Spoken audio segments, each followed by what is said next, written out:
नमस्कार, मी पंजाब डक. आज आहे 18 जून 2026. तर शेतकऱ्याला सांगू इच्छितो की 21 जून पासून ते 30 जून त्या दरम्यान राज्यामध्ये पावसाचं वातावरण तयार होणार आहे. बऱ्याच ठिकाणी 21 तारखेला पाऊस सुरू होणार आहे, काही ठिकाणी 22ला होईल. असं करत करत 30 तारखेपर्यंत राज्यात वेगवेगळ्या भागात पाऊस पडणार आहे. शेतकऱ्यासाठी हा दिलासादायक पाऊस ठरणार आहे म्हणून हा अंदाज लक्षात यायचा. म्हणजे सांगायचं झालं तर 21 जून पासून ते 30 जूनच्या दरम्यान राज्यात चांगला पेरणीयोग्य पाऊस पडणार आहे. तो पाऊस सगळीकडे एका दिवसात सगळीकडे जाणार नाही, दररोज वेगवेगळ्या भागात जाणार आहे म्हणून हा अंदाज सर्व शेतकऱ्यांनी लक्षात द्यायचा. आणि शेतकऱ्याला एक विनंती की जमिनीमध्ये पेरणी करत असताना जमिनीमध्ये ओल तपासून पेरणी करावी. कारण की 4 बोट 6 बोटवर जर तुम्ही पेरणी केली तर ती तुमची पेरणी खराब होऊ शकते. म्हणून पेरणी करत असताना जमिनीतील सगळ्यात महत्त्वाचा ओल तपासणं. आणि त्याच्यानंतर सांगू इच्छितो की पेरणीसाठी आता उशीर झाला तर उशीर झाल्यामध्ये जर कापूस लागवड करत असत तर सगळ्यात महत्त्वाचं आता अंतर कमी करावं लागतं. कारण की अंतर कमी केल्याच्या नंतर मग कापसाला उतार येतो म्हणून हे लक्षात यायचं. म्हणजे उशीर कापसाचं अंतर उशिरा जर पेरणी झाली तर अंतर जवळ करावं लागतं आणि लवकर पेरणी असेल तर थोडं अंतर वाढवावं लागतं. म्हणून काय होतं, ॲव्हरेजमध्ये चांगले येतं. पण कोणतीही पेरणी करत असताना उशिरा झाली तर त्याचं अंतर कमीच करावं लागणार आहे. कारण की उशिरा पेरणी केल्यामुळे वाढ होत नसते म्हणून हे लक्षात यायचं. आणि होईल तिथपर्यंत लवकर येणाऱ्या जाती करा, पांढऱ्या फुलाच्या करा, लवकर येणाऱ्या करा. कारण की लवकर येणाऱ्या मध्येच काहीतरी खरं आहे, नसं उशिरा येणाऱ्याचं काही खरं नाही. म्हणून होईल तिथं पण लवकर येणाऱ्या जाती करा. आणि शेतीचं नियोजन करत असताना चांगली मशागत करून आपण आपल्या पेरणीची तयारी ठेवा. पाऊस पडल्याच्या नंतर जमिनीवर ओल तपासा. असं करीत करीत नियोजन करून तुम्ही शेतकऱ्यांनी पेरणीची तयारी ठेवा. परत एक शेतकऱ्याला सांगू इच्छितो की यावर्षी दरवर्षी मी म्हणतो ना जूनच्या शेवटच्या आठवड्यातच पेरणी होणार आहे. मी पहिल्यापासून सांगतो की निसर्गात 22 दिवस पुढे सरकला आहे, पण याकडे कोणी दुर्लक्ष करतं. लोक जे अंदाज देत असताना निसर्गाकडे कोणी लक्षात देईना.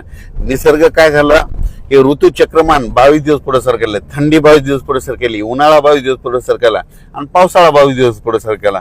लहान मुलाला जर विचारलं तर पाऊस कधी येणार, तो म्हणतो 7 जूनला येणार.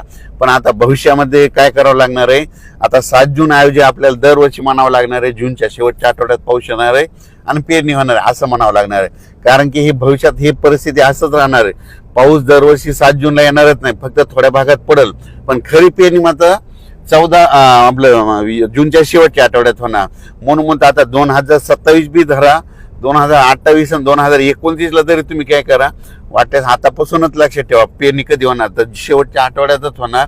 आणि यावर्षी तशीच परिस्थिती. मी खूप दिवसापासून सांगत होतो निसर्ग पुढे सरकला, पण याकडे कोणी दुर्लक्ष करत, सगळेजण दुर्लक्ष करत होते. पण आता खरी वेळ आली. आता बघा तुम्ही दरवर्षी जूनच्या शेवटच्या आठवड्यात पेरणी होणार आहे म्हणून हा अंदाज लक्ष. एल निनो बद्दल सांगायचं झालं तर एल निनो असो या नसो दरवर्षी आपल्या महाराष्ट्रामध्ये भारतामध्ये पाऊस येतो तर येतोच. ही गोष्ट लक्षात घ्यायची. तर तुम्ही बघायचं झालं तर बघा आता 21 तारखेपासून पुन्हा पाऊस सुरू झाला की हे सगळं बंद होतं, एल निनो बंद होतं, सगळंच बंद होतं. म्हणून शेतकऱ्याला सांगू इच्छितो आपल्या भारताला 2 समुद्र आहेत, एक अरबी समुद्र, बंगालच्या खाडीचा समुद्र. अरबी समुद्रामधून जरी पाऊस नाही आला तर शेतकऱ्यांनी एक तारीख लक्षात घ्या, 20 सप्टेंबर एक कॅलेंडरमध्ये लिहून ठेवा. 20 सप्टेंबरला एक पाऊस येणार आणि शिवाय शेतकऱ्याची ज्वारीची पेरणी करून देणार. म्हणून हे गणित लक्षात घ्यायचं.